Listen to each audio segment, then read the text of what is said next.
Do you want to know how to create an awesome cybergoth look from a normal makeup look? In today's video, I will be going over the details of makeup looks that make them more cyber inspired to me and how I add dots, lines and other accents to my face.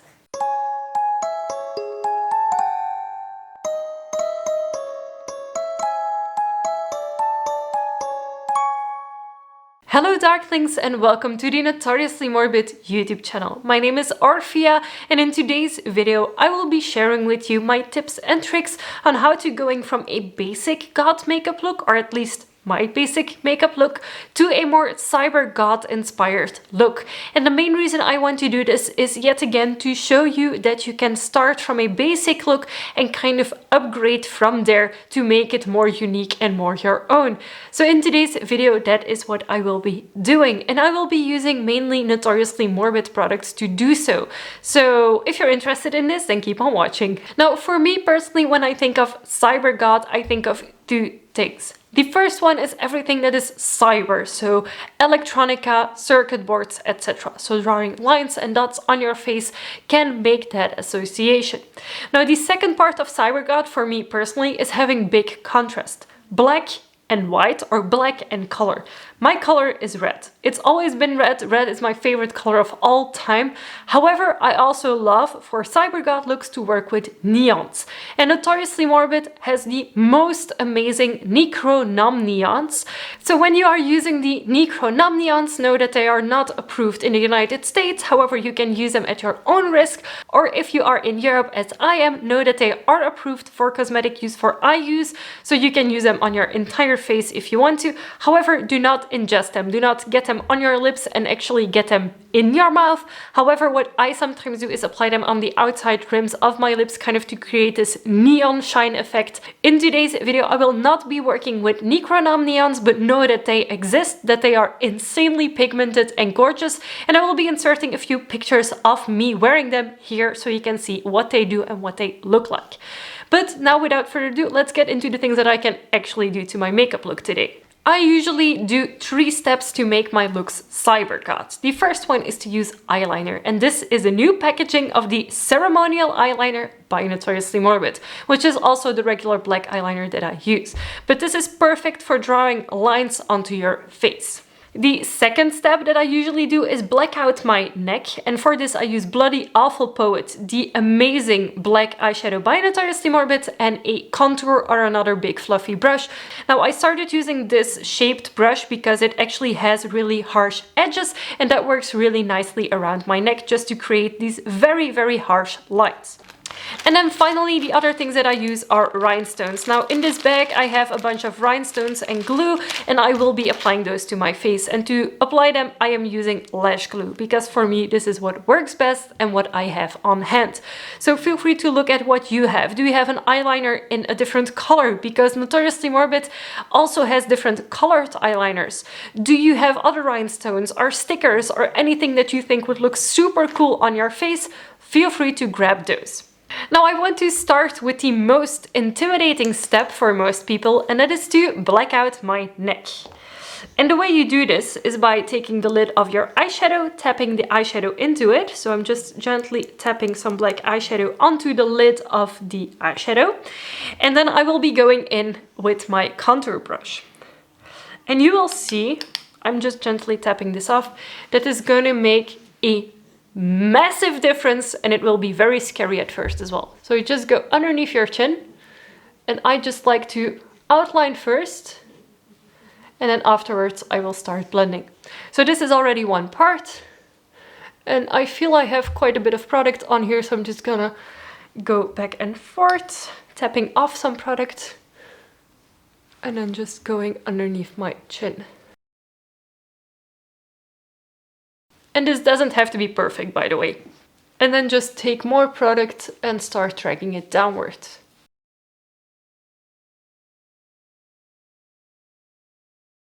And I actually go onto the very edge of my face, so you will see that I just gently start dragging it further and further inward.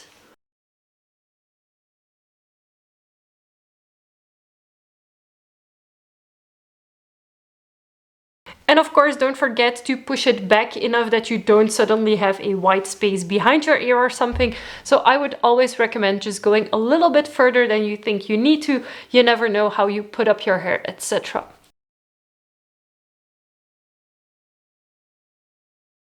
And just continue blending downward. Now you will see that this becomes quite patchy.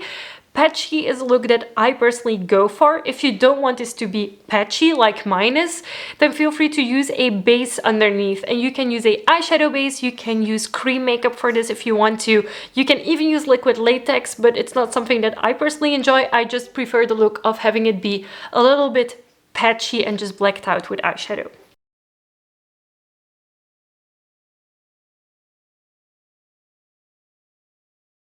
And I like to have more pigment near my face, so to have it be darker here at the top part and then blend into lighter shades here.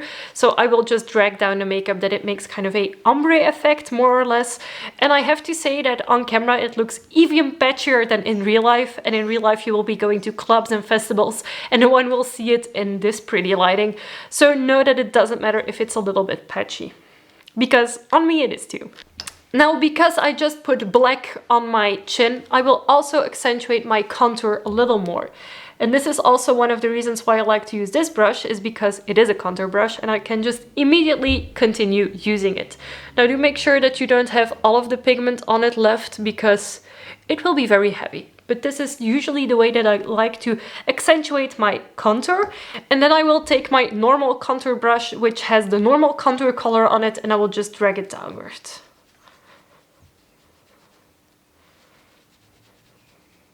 And this makes it harsh, but not too harsh for me.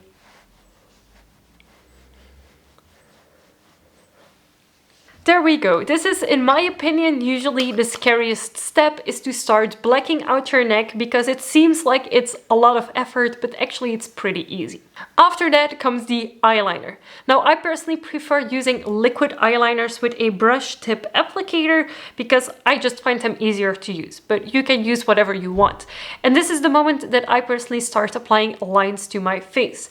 If you're not exactly sure yet what you want to do, or if you don't know if it will look good, etc., then I would recommend taking a very small makeup brush. This is a very flat makeup brush. It's really, really skinny. I'm not sure if you can tell. So it's a tiny one. And I will use that with a little bit of black eyeshadow to sometimes line out where I want certain details to go. Now, I will do so just for the purpose of this video, just so I can demonstrate it to you. So you go into the tiniest bits, and I really mean the tiniest bit of black makeup, and then you just draw your lines. So you draw on your line where you think you want it. And the main advantage if you use eyeshadow on a brush, and if you don't use too much eyeshadow, is that if you don't want that line to go there, you can just simply erase it by using a makeup sponge with a little bit of foundation on it. So imagine I don't like this line, then I can just go over it and it will be gone, and no one will be able to tell that I ever drew a line there, unless you know and you've watched this video. So what I would recommend is taking a fine makeup brush, first applying the lines where you want them and see if you like where they are, and then go over it with the eyeliners.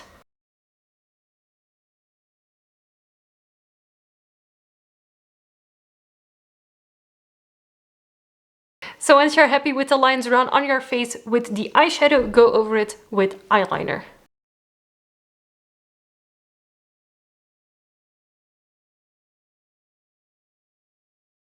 And if, like me, you don't have the most stable hands, lock your hand with the other one. You can't really see me doing this, but I actually lock my one hand with the other one, making it more stable. So I actually hold my one hand with the other one, so that I can draw on my lines a lot easier.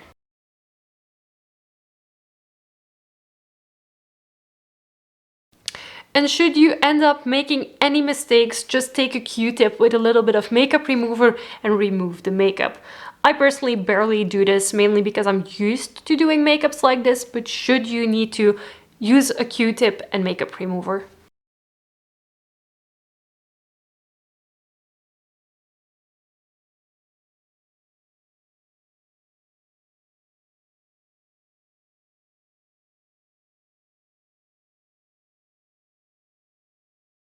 So I just drew some little lines on my face, and one thing that I personally love to do is have lines on my nose. It's kind of something that I started doing and really enjoy, so that's also something I will be doing right now, is just making a line on my nose.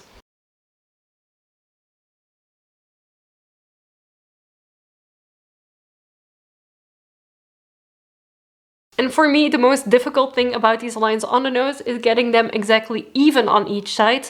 However, I tend to notice that it doesn't have to be 100% even. No one will notice. My nose isn't even, and that's one of the reasons why I stopped really bothering of having perfect shapes around my eyes, etc.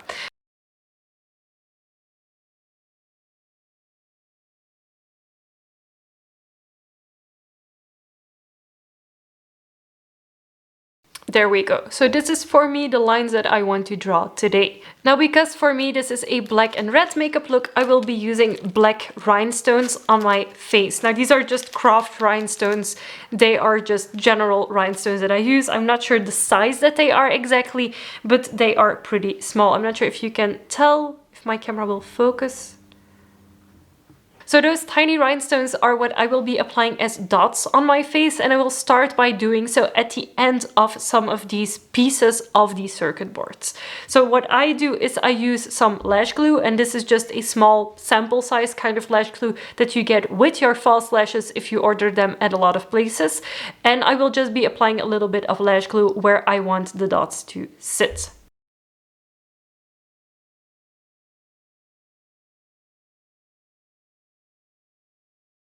And then with a pair of tweezers, I take my rhinestones and I start pressing them into the glue. And don't worry if you have a little bit of glue that kind of spilled or something, it will dry up clear anyways.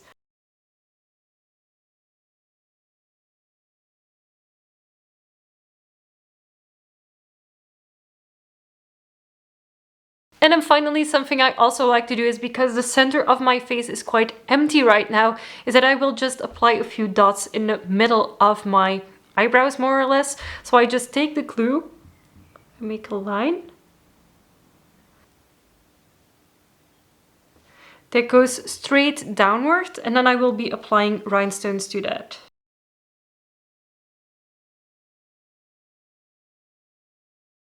And you can put 2, you can put 3, you can use bigger ones, smaller ones, you can do it however you like. So this is actually the detail work of cybergoth makeup looks, and it is what truly makes them unique and makes them stand out and be your own.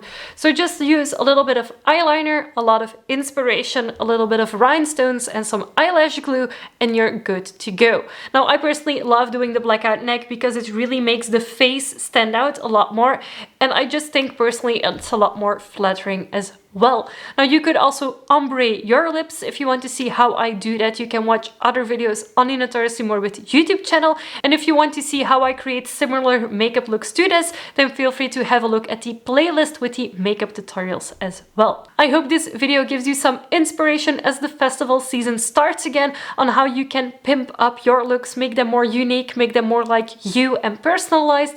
It's personally something that I really enjoy doing.